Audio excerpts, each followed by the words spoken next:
काशीपुर के विधायक त्रिलोक सिंह चीमा के रामनगर स्थित कार्यालय में आज एक प्रेस वार्ता की गई, जिसमें उत्तराखंड के देहरादून में 30 अप्रैल को होने जा रहे कांग्रेस का संविधान बचाओ आंदोलन को लेकर भाजपा द्वारा कांग्रेस पर तीखे प्रहार किए गए। उत्तराखंड राज्य उच्च शिक्षा उन्नयन समिति के उपाध्यक्ष और भाजपा के पूर्व प्रदेश उपाध्यक्ष डॉक्टर देवेंद्र भसीन ने आज पत्रकारों को संबोधित करते हुए कहा कि संविधान को तोड़ मरोड़ कर देश में आपातकाल लगाने वाली और 100 से अधिक बार निर्वाचित राज्य सरकारों को भंग करने वाली कांग्रेस ने अपने राजनीतिक हितों के लिए देश के संविधान का एक बार नहीं अनेक बार अपमान किया है। डॉक्टर भसीन ने कहा कि कांग्रेस ने भारत के संविधान के शिल्पी डॉक्टर भीमराव अंबेडकर को हमेशा अपमानित किया। उन्होंने कहा कि देश के संविधान की मूल प्रति पर सिंधु घाटी सभ्यता, भगवान राम, भगवान कृष्ण, महापुरुषों व ऐतिहासिक नायकों से संबंधित सुंदर चित्र थे, लेकिन सनातन विरोधी नेहरू ने धर्मनिरपेक्षता के नाम पर संविधान से ये सभी चित्र हटवा दिए। ये कांग्रेस की तुष्टीकरण की नीति का प्रमाण है। डॉक्टर भसीन ने कहा, उत्तराखंड जहां प्रधानमंत्री नरेंद्र मोदी व मुख्यमंत्री पुष्कर सिंह धामी के नेतृत्व में डबल इंजन की सरकार एक के बाद एक ऐतिहासिक कार्य कर रही है, जिसकी वजह से कांग्रेस को पीड़ा हो रही है, लेकिन देश और प्रदेश की जनता सब समझती है। इस दौरान पूर्व विधायक हरभजन सिंह चीमा, जिला अध्यक्ष मनोज पाल और प्रदेश महामंत्री गुरविंदर सिंह चंडोकादी मौजूद रहे। आज इस प्रेस वार्ता में हमारे बीच उपस्थित काशीपुर जिला के हमारे सम्मानित अध्यक्ष श्री मनोज पाल जी, काशीपुर के हमारे माननीय विधायक श्री त्रिलोक चीमा जी, और जैसा कि अभी गुरविंदर जी कह रहे थे, हम सभी के जो यहाँ पे गार्जियन हैं, संरक्षक श्री हरभजन सिंह चीमा जी पूर्व विधायक, और गुरविंदर जी जो उसका संचालन कर रहे हैं, और साथ ही बहुत भी चीज़ जो कि अभी तक जो है अपना महामंत्री जिला महामंत्री पद पर कार्यरत हैं, जब तक कि नई टीम में कोई अलग दायित्व आपको नहीं मिलता। और सभी सम्मानित पत्रकार बंधु, सबसे पहले तो मैं पहलगाम में जो हमारे 26 पर्यटक जो है आतंकवादियों की क्रूर हत्या का शिकार हुए हैं, उन सभी के प्रति हम सभी पूरी पार्टी के लोग,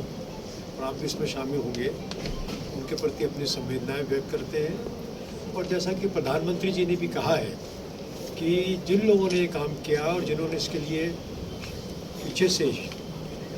योजना बनाई है, उनको बख्शा नहीं जाएगा। इसके बाद मैं अब आज के मूल विषय पर आता हूँ, जिसके निमित्त आज हमने ये प्रेस वार्ता रखी है। कांग्रेस के द्वारा एक आपने जैसा कि कवर किया भी होगा, संविधान बचाओ दिवस का जो एक आंदोलन उन्होंने शुरू किया है, और ये अपने आप में एक बहुत ही आश्चर्यजनक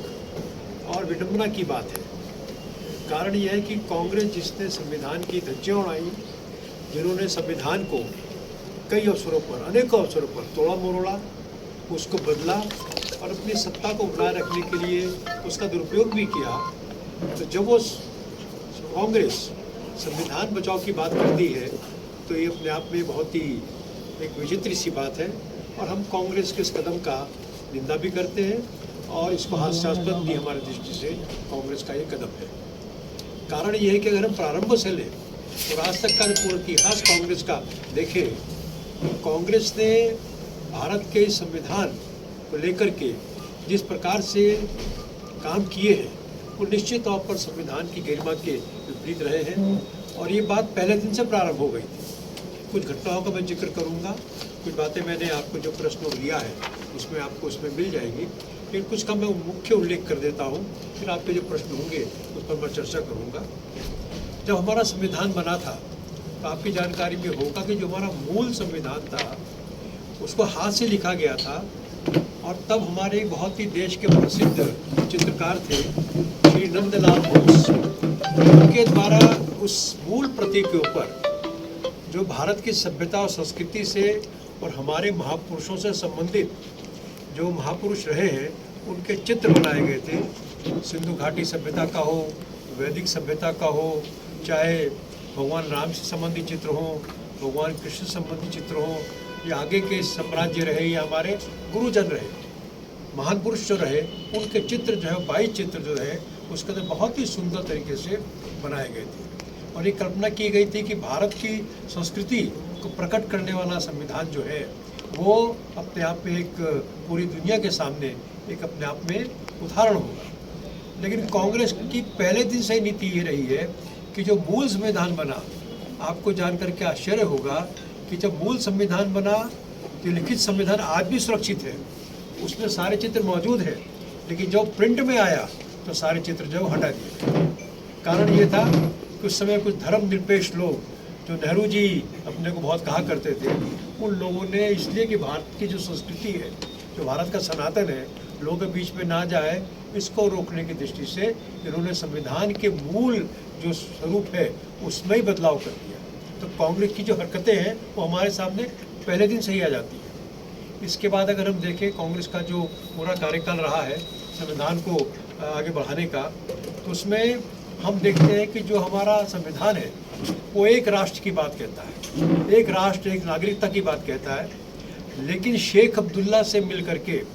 पंडित नेहरू ने देश के अंदर जो परिवर्तन किया जम्मू कश्मीर में, उसमें एक राष्ट्र के अंदर एक और राष्ट्र, दो संविधान, दो प्रधान, दो निशान। जम्मू कश्मीर का झंडा भी अलग, उनका संविधान भी अलग, और जो उनका मुख्यमंत्री था उसको प्रधानमंत्री कहा गया। तो ये संविधान की जो मूल धारा थी, इसको पंडित नेहरू ने शेख अब्दुल्ला के कहने पर उसको भी ध्वस्त कर दिया था। अब ये बात अलग है कि भारतीय जनता पार्टी की सरकार ने और मोदी जी ने इसको ठीक किया है, लेकिन कांग्रेस ने जो संविधान के साथ खिलवाड़ किया, ये मैंने आपके सामने एक दूसरा उदाहरण आपके सामने इस बारे में रखा है। अब हम थोड़ा और आगे बढ़ें, घटनाएं तो और भी हैं, लेकिन कुछ मुख्य घटनाएं मैं रखना चाहूँगा। अगर हम आ जाए इंदिरा जी के ज़माने में आ जाए, तो आपको ध्यान होगा कि इलाहाबाद हाई कोर्ट में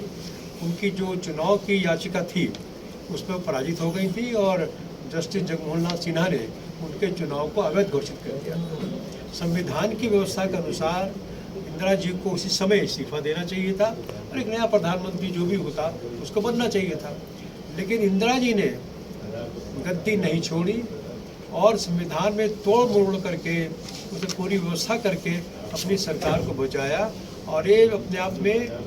देश के अंदर आपातकाल लगा करके उन्होंने एक ऐसा काला अध्याय स्थापित कर दिया जो देश के जो लोकतंत्र पर भी बहुत बड़ा प्रहार था, और संविधान को जो तोड़ा गया वो भी हमारे सामने आता है। उसमें कार्यकाल बढ़ा दिया गया, उसमें इंदिरा जी की सीट को सुरक्षित कर दिया गया, और एक बड़ी विचित्र बात ही रही,